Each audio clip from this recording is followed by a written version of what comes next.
Institute of business administration and research Kondha कॅम्पसमध्ये women's day celebration month सुरू आहे। या अंतर्गत माझी आई माझ्या कॉलेजात हा उपक्रम आयोजित करण्यात आला होता। या उपक्रमाची संकल्पना संस्थेचे संस्थापक अध्यक्ष M.N. नवले, सचिव डॉक्टर सुनंदा नवले, उपाध्यक्षा रचना नवले अष्टेकर, उपाध्यक्ष रोहित नवले यांच्या मार्गदर्शनाखाली करण्यात आली। यावेळी कॅम्पसमध्ये विद्यार्थ्यांच्या मातांना निमंत्रित करण्यात आले होते। तसेच कार्यक्रमाला प्रमुख पाहुणे म्हणून महिला शक्ती प्रतिष्ठानच्या अध्यक्षा advocate Aarti Ganacharya, world champion power lifter doctor Sharvari Inamdar, प्रसिद्ध कंटेंट क्रिएटर आकांक्षा देशमुख, त्याचबरोबर आरजे अपूर्वा जाधव आणि रुबी हॉल क्लिनिकच्या गझाला शेख या देखील उपस्थित होत्या। गज़ाला शेख है, मैं बेसिकली हेल्थ इंडस्ट्री से है। I completed my MSc nursing and now I am working in Ruby Hall as a nursing superintendent.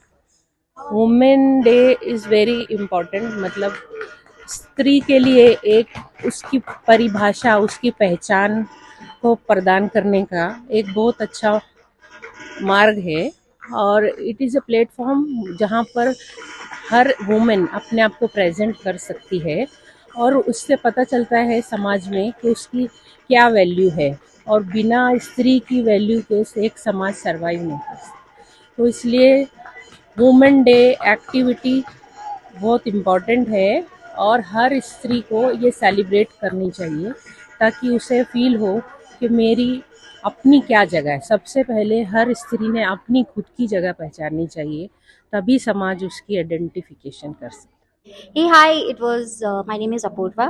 I work for Big FM आणि मला तुमचं कॉन्सेप्ट प्रचंड आवडतो। आय थिंक जसं मी स्टेजवर आता मेन्शन केलं की जगामध्ये जेव्हा ग्रॅज्युएशन होतं तेव्हा दॅट्स वेन पेरेंट्सना इन्व्हाइट केलं जातं की आवर्जून पेरेंट्स येतात। But other than Mother's Day, other than Women's Day, this is the only college and only campus जिथे मॉम्स येतात and I think it's a very different high together. मला म्हणूनच I am very happy that I could come here second time in this beautiful campus. आणि it takes जेव्हा कुठलाही college एखादी concept घेऊन समोर येतो त्याच्यामधून त्याची प्रगल्भता, त्याची सिरियसनेस, त्याचे व्हॅल्यूज दिसून येतात। नमस्कार, मी डॉक्टर शर्वरी इनामदार। मी आयुर्वेद विशेषज्ञ आणि आहार तज्ज्ञ आहे। आज जो सिंहगड इन्स्टिट्यूटनी प्रोग्राम ठेवला आहे माझी आई माझ्या कॉलेजात, हा खूपच छान स्तुत्य उपक्रम आहे।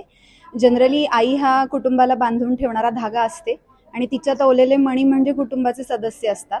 बरेच वेळेला आपल्या आईला आपण गृहीत धरतो, तिचं स्वतःचं फायनान्शियल इंडिपेंडन्स आहे, मानसिक स्वास्थ्य आहे, तिच्या शरीराची काळजी आहे, तिची लॉन्जिव्हिटी आहे, ह्याच्याकडे तेवढंसं लक्ष दिलं जात नाही आणि मग हाताबाहेर गोष्टी गेल्या की मग पळापळ सुरू होते आणि मग त्यावेळेला कळतं की आपली आई आपल्यासाठी किती काय काय करत होती। मग असं उशिरा जागं होण्यापेक्षा सुरुवातीपासूनच आईचं जे महत्त्व आहे, तिच्याविषयी असलेलं जे ट्युनिंग आहे किंवा तिच्याशी असलेलं बॉन्डिंग जे आहे त्याच्याविषयी जागरूक होऊन महिला दिनाच्या निमित्ताने हा जो कार्यक्रम ठेवला आहे आणि तो राष्ट्रसंचार मी प्रायोजित केला आहे, हे बघून मला छान वाटलं। इथे बोलवलं त्याबद्दल थँक्यू। नमस्कार, माझं नाव आकांक्षा देशमुख आहे। मी पुण्याची कॉन्टेंट क्रिएटर आहे आणि सिंहगड कॉलेजने आम्हाला बोलवलं एक वुमेन्स डेसाठी। म्हणजे खूपच छान होता प्रोग्राम आणि खूप कमी कॉलेजेसमध्ये आयांनासुद्धा वुमेन्स डेला बोलवतात। म्हणजे हे इनिशिएटिव्ह खूप छान होतं आणि म्हणजे इवन त्यांनासुद्धा आउट ऑफ द बॉक्स काहीतरी बघायला मिळालं की कॉलेजमध्ये असे इव्हेंट्स असतात आणि आपली मुलं ह्या कॉलेजला जातात, त्यांचे फॅकल्टीज असे आहेत, त्यांचं एन्व्हायरमेंट असं आहे, हे आयांनासुद्धा दिसतं आणि चांगली गोष्ट आहे। असे आय थिंक की सगळ्या कॉलेजेसमध्ये एक आयांसाठी सुद्धा काहीतरी प्रोग्राम असला पाहिजे वेगळा, अपार्ट फ्रॉम वुमेन्स डे और मदर्स डे, पण काहीतरी वेगळं एक त्यांच्यासाठी असलं पाहिजे। मी आरती गणाचार्य, फाउंडर आणि प्रेसिडेंट NGO कॉल्ड महिला शक्ती प्रतिष्ठान। आज सिबार कॉलेजमध्ये मला गेस्ट लेक्चरर म्हणून बोलवलं होतं आणि कॉलेजने आज जो माझी आई माझ्या कॉलेजात एक युनिक उपक्रम ठेवला होता त्या संदर्भात बोलायचं होतं। तर मला आधी कॉलेजचं फार मोठं कौतुक वाटतं की अशा प्रकारचा उपक्रम त्यांनी राबवला आणि विद्यार्थ्यांची आई सहसा कॉलेजमध्ये येणं नसेल होत किंवा आल्या तरी ॲडमिशन पुरत्या त्या येतात, पण आज इथं त्या आल्या। मुलं कुठल्या वातावरणामध्ये शिकतायत किंवा काय करतायत याच्याविषयी त्यांना थोडी कल्पना आली। तर सगळ्यात महत्त्वाचं म्हणजे या उपक्रमाबद्दल मला कॉलेज आणि कॉलेजच्या फॅकल्टीज, ट्रस्टीज या सगळ्यांचं कौतुक करावं असं वाटतं।